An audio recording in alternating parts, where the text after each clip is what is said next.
அனைவருக்கும் வணக்கம் ஃப்ரெண்ட்ஸ். நம்ம இன்றைக்கி ஆட்டுக்கால் சூப் வைக்கிறத பற்றி பார்க்கலாம். 2 கால் எடுத்துக்கலாம். இதை நல்லா தட்டி சுத்தப்படுத்திக்கலாம். இங்கே பாருங்கள் ஃப்ரெண்ட்ஸ், நல்லா இந்த மாதிரி தட்டி எடுத்துக்கணும். இப்படி தட்டிட்டா அப்போ தான் சாறு உள்ளே இறங்கி இது மாதிரி வரும், நல்லாயிருக்கும். அப்போ தான் இந்த மாதிரி நல்லா தட்டிக்கணும். இந்த சாம்டி வச்சு கத்தி வச்சு வெட்டி தட்டிக்கணும். தட்டினதுக்கப்புறம் சுடு தண்ணியில் போட்டு உப்பும் மஞ்சத்தூளும் போட்டு சுடு தண்ணியில் போட்டு அலசி எடுத்துக்கலாம். பாருங்கள் ஃப்ரெண்ட்ஸ், நான் சுடு தண்ணி கை பொறுக்கிற அளவுக்கு காய வச்சுருக்கேன். இதில் உப்பும் மஞ்சத்தூளும் போட்டிருக்கேன். அதில் எடுத்து போட்டு இதை அலசிக்குவோம். அலசி குக்கரில் எப்படி சூப் வைப்போன்னு பார்க்கலாம் வாங்க. சூப் வைக்கிறதுக்கு வெங்காயம் ஒரு 4, பூண்டு ஒரு 4, கறிவேப்பிலை ஒரு கொத்து, சீரகம் ஒரு அரை ஸ்பூனு, மிளகு சும்மா கொஞ்சமாக காரத்துக்கு தகுந்த மாதிரி லைட்டாக போட்டால் போதும். ரொம்ப காரமாக இருந்தால் சூப்பு குடிக்க முடியாது. இதை இப்போ பூண்டெல்லாம் போட்டு இந்த சின்ன உரலில் இடிச்சுக்கலாம். பூண்டும் வெங்காயமும் சின்ன உரலில் இடித்து சீரகம் மிளகு இதையும் இடித்து நம்ம சூப்பில் போட்டுக்கலாம். இப்போ பாருங்கள், இந்த மாதிரி நசுக்கி வச்சுக்கிட்டேன். இந்த மாதிரி தட்டி வச்சுக்கிட்டா போதும். இதுக்குள்ளே போட்டுவோம். இந்த கால் சுடுதண்ணீர் நல்லா அலசிக்கணும். போட்டு வச்சிடணும்ல, அது ஒரு 10 நிமிஷம் இருக்குன்ட்டு நல்லா அலசி இதில் போட்டு வச்சுக்கலாம். போட்டு தண்ணி தேவையான அளவு கறிவேப்பிலை கொத்து எடுத்து போட்டுக்குவோம். கொஞ்சம் மஞ்சத்தூள் போட்டுக்கலாம்.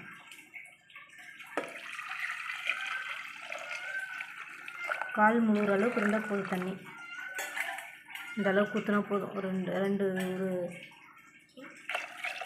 ஒரு 200 மில்லி ஊற்றுங்க போதும். தட்டி வச்சது எல்லாமே செக்கில் தட்டி வச்சது எல்லாம் இது மாதிரி எடுத்து போட்டுக்கணும். அப்படியே போட்டோம்னா கொஞ்சம் காரம் உரைக்காது.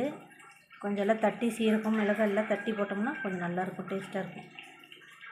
ஒரு மஞ்சத்தூள் ஒரு 1/4 ஸ்பூன் போட்டுக்குவோம். இதுலேயே 1/4 ஸ்பூன் போட்டு 8 விசில் விட்டு எடுத்துக்கலாம். குக்கரில் வச்சு 8 விசில் விட்டுக்கலாம். இங்கே பாருங்கள் ஃப்ரெண்ட்ஸ், சோம்பு கொஞ்சம்,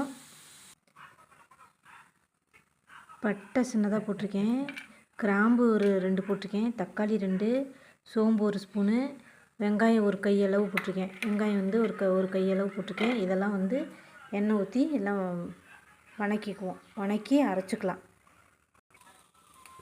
சோம்பு பட்டை கிராம்பு இதெல்லாம் வணக்கி வச்சு பாருங்கள். வணக்கினதுக்கப்புறம் தக்காளியும் இதுலேயே எடுத்து கொட்டி வணக்கிடுவோம்.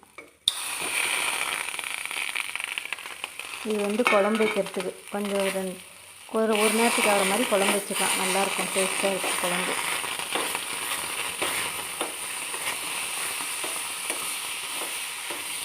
வணக்கி அரைச்சி குழம்பு வச்சுக்கலாம், நல்லாயிருக்கும்.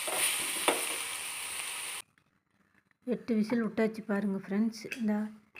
நல்லா வெந்துச்சு பாருங்கள். இதை அப்படியே வடிகட்டிக்குவோம். வடிகட்டி ஆளுக்கு ஒரு டம்ளர் குழந்தைங்களுக்கு பெரியவங்களுக்கு எல்லாத்துக்குமே கொடுக்கலாம். ரொம்ப நல்லது. இதில் இருக்கிற இந்த எண்ணெய் பாருங்கள், நெய் மாதிரி மிதக்குது பாருங்கள். இதுதாங்க ரொம்ப உடம்புக்கு நல்லது.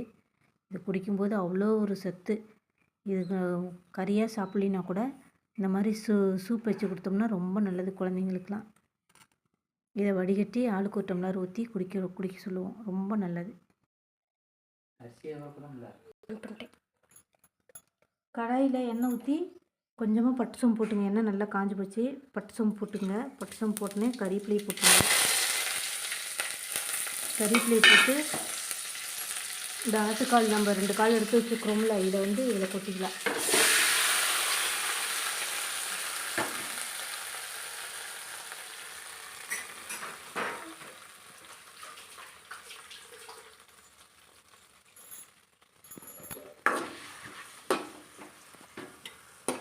நல்லா போட்டு கறி விட்டு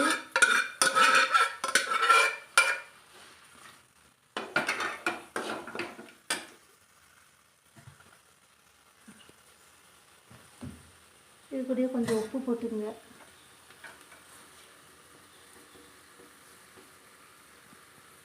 உப்பு ஒரு அரை ஸ்பூன் போட்டுங்க. இந்த பூண்டு வெங்காயம் பட்டை சோம்பு பட்டை கிராம்பு இதெல்லாம் போட்டு அரைச்சிருக்கோம் பாருங்கள். இதை இதில் ஊற்றிக்குவோம். இது கூடயே தேங்காயும் போட்டு தேங்காயும் அரைச்சி இதுலேயே ஊற்றிக்குவோம். தக்காளி இதெல்லாம் அரைச்சிட்டேன் நான். வெங்காயம் எல்லாமே அரைச்சிட்டேங்க. கரைச்சதை அப்படியே எடுத்து இதில் ஊற்றிக்குவோம். ஊற்றிட்டு கொஞ்சம் தேங்காய் பால் தேங்காய் பால் மட்டும் கடைசியாக கொஞ்சமாக ஊற்றினோம்னா குழம்பு கல்லாட்டம் ஆயிரும். நல்லா கல்லாட்டம் வந்தால் சாப்பாட்டுக்கு பிணைஞ்சி சாப்பிட நல்லாயிருக்கும். நல்லா கொஞ்சம் நேரம் நல்லா வேக விடுங்க. சாந்தெல்லாம் ஊற்றி நல்லா வேக விட்டு கடைசியாக தேங்காய் பால் போடுங்க. தேங்காய் பால் ஊற்றி கொஞ்சம் கொத்தமல்லி தழை தூவி சாப்பிட்டோம்னா. இப்போ 10 நிமிஷம் நல்லா வேக விட்ருங்க. 10 நிமிஷம் வெந்ததுக்கப்புறம் நீங்கள் கொத்தமல்லி தழை போட்டு நல்லா வெந்ததுக்கப்புறம் சாப்பிட வேண்டியதான். அவ்வளோதான் ஃப்ரெண்ட்ஸ், பாய்.